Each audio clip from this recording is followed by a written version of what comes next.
X গ্রহ ও মিলিত গ্রহের কেন্দ্র হতে, মানে কি বলছে, মহাজাগতিক বিপর্যয়ের কারণে এক্স আর ওয়াই মিলিত গ্রহতে পরিণত হইল। তাহলে আসো, এক্স গ্রহের কেন্দ্র হতে 200 কিলোমিটার দূরত্বে মহাকর্ষ বিভব কত সেটা আগে বের করে নেই।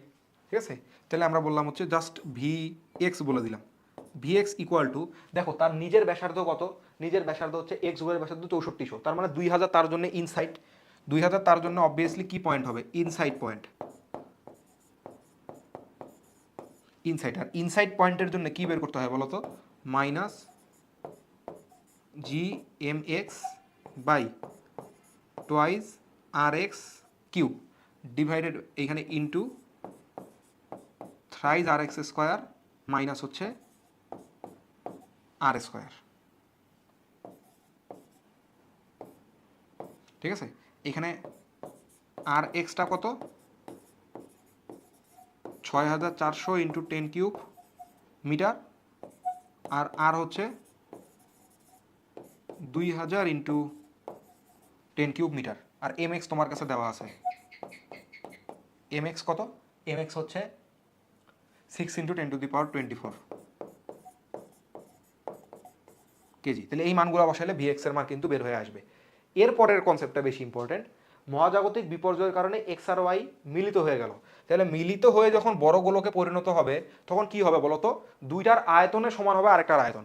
দুইটা পদার্থ যখন মিলে যাবে তাহলে কি দুইটার আয়তন মিলে তৃতীয় আরেকটা আয়তনের সমান হবে, তাই তো?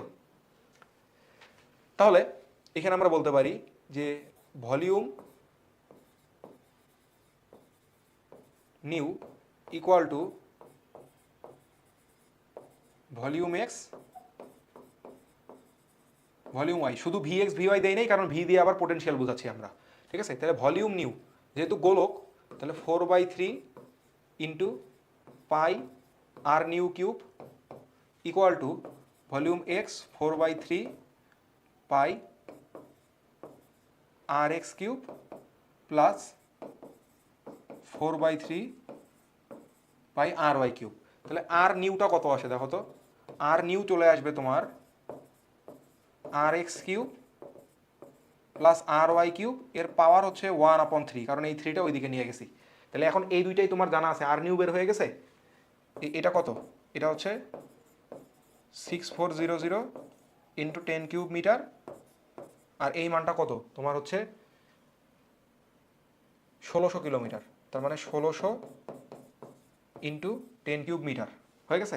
তারপরে এখান থেকে আর নিউটা পেয়ে গেলে ক্যালকুলেট করে।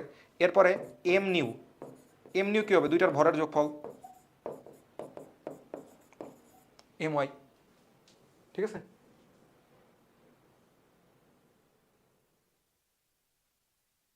আচ্ছা তাহলে আরেকটা গ্রহের ভর যে জানা লাগতো সমান ঘনত্বের। আচ্ছা দেখো, এইটাও একটা মজার বিষয়। দেখো আমরা কিন্তু দ্বিতীয় গ্রহের ভরটা জানি না, এম ওয়াইটা কিন্তু জানি না। আমি যে অলরেডি এখানে এম ওয়াই করে গেলাম, আমি তো এখানে এম ওয়াইটা জানি না। এম ওয়াইটা তাহলে বের করে নেওয়া লাগতো না, অবভিয়াসলি এম ওয়াই বের করে নেওয়া লাগতো। তাহলে এম ওয়াই বের করবো কিভাবে, এইটাই মানে দেখো, মানে কারিশমা যে কিভাবে কিভাবে আসে। দেখো তাহলে এই ক্ষেত্রে আমরা কি করব, সুন্দর করে খেয়াল করো, দুইটা গ্রহের ঘনত্ব যেহেতু সমান, তাহলে আমরা কি বলতে পারি, rho X equal to rho Y.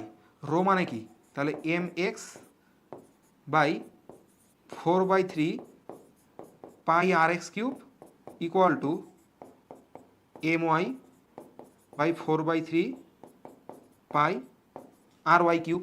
এইখান থেকে তুমি এম ওয়াইটা মাত্র পাচ্ছ, এম ওয়াই ইকুয়াল টু আসতেছে তোমার M X into R Y cube divided by R X cube. এখন তুমি এম ওয়াইটা পাইছো।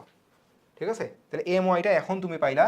তাহলে এখন এম ওয়াই তুমি পাইছো গ থেকে, আর এম এক্স তো তোমার গিভেন 6 ইন্টু 10⁻²৪। ঠিক আছে, এখন এইটা ক্যালকুলেট করে দেখবা যে এইটা তোমার 2000 কিলোমিটারের চেয়ে ছোট আসে না বড় আসে। তো আমি একটু দেখি, হ্যাঁ 2000 কিলোমিটারের ছোট আসে না বড় আসে। এটা হচ্ছে 6400/123 প্লাস 1600/123 1/3, এটা আসে 200 কিলোমিটার, সরি 200 মিটার। এই 200 মিটার আসে, ও কিউব তো দেয়নি তাই তো।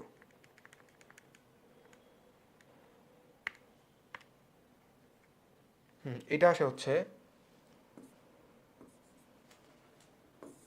6433161.214 মিটার। তাহলে এইটাও কি 2000 কিলোমিটারের চেয়ে কম তো নাকি? এটাও কি 2000 কিলোমিটারের কম, সরি বেশি, 2000 কিলোমিটারটা এর চেয়ে কম। তাহলে কি হবে, এর জন্য তো এটা হচ্ছে ইনসাইড, তাহলে ভি, এটা বললাম নিউ, এটাও ইনসাইড, ভি নিউ ইনসাইড। তাহলে ভি নিউ ইনসাইডটা কত আসবে, ওই তোমার আগের মতোই minus G M new by 2 R new cube, এখানে আসবে 3 R new square minus R square. তারপরে এই দুইটার আমরা কম্পেয়ার করব।